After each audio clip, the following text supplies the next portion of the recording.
সম্মানিত রাহবার হযরত মাওলানা মুফতি সৈয়দ মোহাম্মদ ফয়সাল করিম শেখ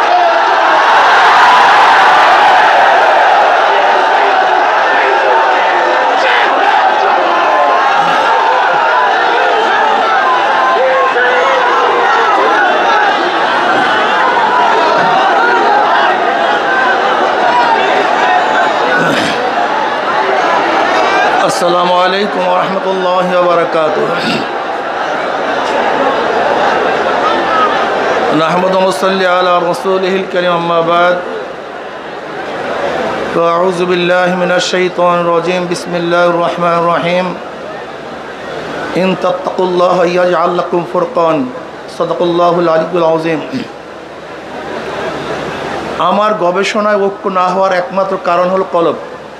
আমার গবেষণায় ভুল লাভ হতে পারে, নাও হতে পারে।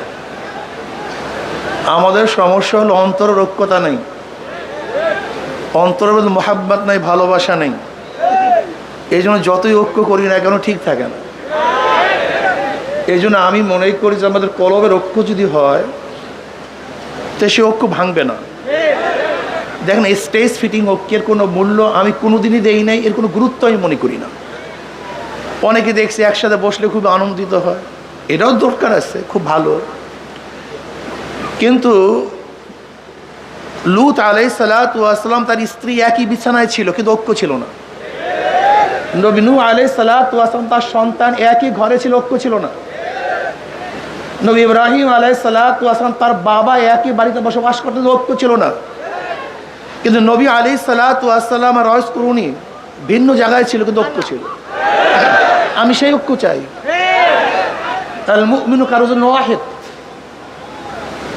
স্টেজে বসলাম, আনন্দ করলাম, ফুর্তি করলাম, বক্তব্য দিলাম, আপনারা খুশি হলেন, লাভালাভি করলেন, এরকম বহুত দেখেছি আমার এই ওই বয়সে।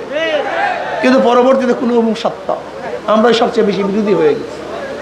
তা আমরা কি পারি না কলবে ঐক্য হতে, ইসলাম হুকুমাত কায়েম করার জন্য ঐক্য হতে, নিজের সমস্ত স্বার্থকে জলাঞ্জলি দিতে, ইসলামের স্বার্থকে প্রাধান্য দিতে, ইসলাম হুকুমাতকে কায়েম করার জন্য কি চেষ্টা করতে পারি না?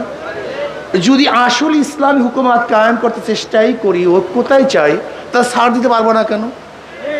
কেন ছাড় দিতে পারবো না? এই প্রশ্নের জবাব দেন। যদি ইসলামী হুকুমতই চাই তাহলে আমি কেন ছাড় দিতে পারবো না? আমি এই স্টেজে বললাম, ইসলামী আন্দোলন বাংলাদেশ কোনো ভুল যদি থাকে আপনার ওলামায়ে কেরাম ধরিয়ে দিবেন। যদি মনে করেন এইটা বাদ দিতে হবে, সেইটা বাদ দিতে হবে, সেইটা বাদ দিতে হবে, বাদ দেবো। ঐক্য চাই, স্থায়ী ঐক্য চাই, বুনিয়ান ও মারসুসের ঐক্য চাই।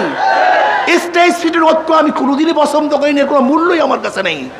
আফগানিস্তানে কলবি ঐক্য ব্যতীত বিশাল একটা জয় করেছিল, পরবর্তীতে তাদের মধ্যে সবচেয়ে বেশি মারামারি কাটাকাটি হয়েছে।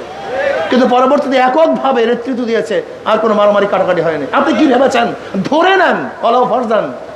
আজকে আমরা কলবি ঐক্য ব্যতীত একটা স্টেজ ফিটিং ঐক্য করলাম, ইসলামী হুকুমাত কায়েম করলাম, পরের দিন কি হবে বলেন তো? পরের দিন কি হবে ভাই? ভাবিয়া চিন্তা, তারপর আবেগে কাজ না করি, স্থায়ী ঐক্যর জন্য চেষ্টা করি। দেখেন, স্টেজ ফিটিং কথার মতো অনেক স্বাদ আছে। ডায়াবেটিস রোগীর জন্য মিষ্টির মধ্যে বহু স্বাদ আছে, কিন্তু ভবিষ্যৎ কিন্তু ভালো না। তো স্টেজ ফিটিং ঐক্যের মধ্যে অনেক স্বাদ আছে, কিন্তু ভবিষ্যতে আমি ভালো দেখি না। এটা প্রয়োজন নয় তা বলছি না, কিছু মনে করেন না। আজকে যারা আসছে আমি কমপক্ষে অনুরোধ করব, এই মাঠে এখানে আমরা ঐক্য হই, যে আমরা যত কিছু হোক না কেন এখানে যারা আছে এরা বিচ্ছিন্ন হব না। কমপক্ষে এইটা হই না, এখানে যারা আসি যাই হোক না কেন এরা বিচ্ছিন্ন হব না। আগে একটা ভিত্তি স্থাপন করেন, ভিত্তি বেশ কিছু হয় না। আহলে হক আগে ঐক্য হন। যদি আপনারা ঐক্যবদ্ধ হতে পারেন তাহলে আপনাদের কাছে এমন সুযোগ আছে, আপনারা যা ইচ্ছা তাই করতে পারবেন। কি কয় যে আমাদেরকে বাদ দিয়ে কেউ কিছু করতে পারবে না। আমি বলি আমরা ইসলাম হুকুমাত কায়েম করব, ওদেরকে আমাদের গোলাম বানিয়ে রাখবো। আমাদেরকে বাদ দিয়ে মানে কি আমরাই ক্ষমতায় যাব? ক্ষমতায় যাব আমরা, আর বের যাবে কে? 92% মুসলমানদের দেশে ওলামায়ে কেরাম ক্ষমতায় যাবে, এটাই যৌক্তিক। ক্ষমতায় না যাওয়াটা অযৌক্তিক। কাজে আপনারা ঠিক থাকেন, এখানে যারা আসন ঐক্য হন। আমি চ্যালেঞ্জ দিলাম, ইনশাআল্লাহ ইসলাম হুকুমাত কায়েম হবে, এদেশে কলেমার পথে উড্ডয়ন হবে। আল্লাহ আমাকে আমাদের সবাইকে কলবে ঐক্য হওয়ার তৌফিক দান করেন।